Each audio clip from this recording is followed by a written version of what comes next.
ಪ್ರೀತಿನಿಟ್ಟು ಮಂಕುತಿಮ್ಮನ ಕಗ್ಗವನ್ನ ಕೇಳುತ್ತಿರುವ ಎಲ್ಲ ಕೇಳುಗರಿಗೂ ನಮಸ್ಕಾರ. ಈ ದಿನದ ಜ್ಞಾನವೇ ಬೆಳಕು ಕಗ್ಗ ಸರಣಿ ಸಂಚಿಕೆ 257. ನಾನು ನಿಮ್ಮೊಂದಿಗೆ ಕರುಣಾಕರ ಬಳಕೋರು.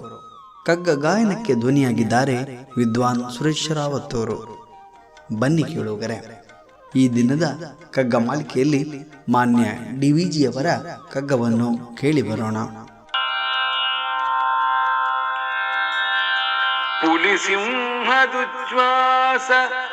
ಹಸುಹುಲ್ಲೆ ಹಯದುಸಿರು ಹುಳು ಹಾವಿಲಿಯ ಸುಯಿಲು ಹಕ್ಕಿ ಹದ್ದುಯಿಲು ಕಲೆತಿರ್ಪುವಿ ಎಲ್ಲ ನಾಮುಸಿರೆರಲ್ವಿನಲಿ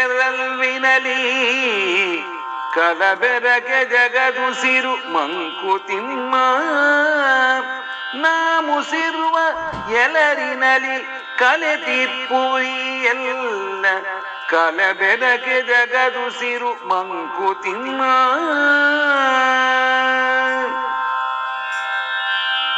ಪ್ರಿಯರೇ, ಪ್ರಕೃತಿಯ ಮಡಿಲಿನಲ್ಲಿರುವ ಸಹಸ್ರಾರು ಪ್ರಾಣಿ ಪಕ್ಷಿಗಳ ಗುಂಪನ್ನು ಕಂಡಾಗ ಆಶ್ಚರ್ಯವಾಗುತ್ತದೆ.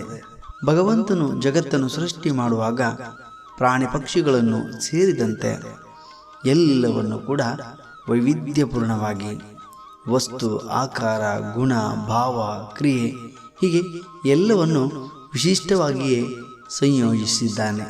ಜೀವಿಗಳು ಬದುಕಲು ಗಾಳಿ ಬೇಕಲ್ಲವೇ? ಹಾಗಾದರೆ ಗಾಳಿಯು ಎಲ್ಲಿಂದ ಬಂತು?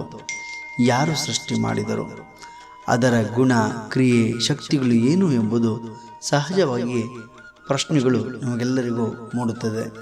ನಾವೆಲ್ಲರೂ ಉಸಿರಾಡುವ ಗಾಳಿಯು ಅನಾದಿ ಕಾಲದಿಂದಲೂ ಇತ್ತು.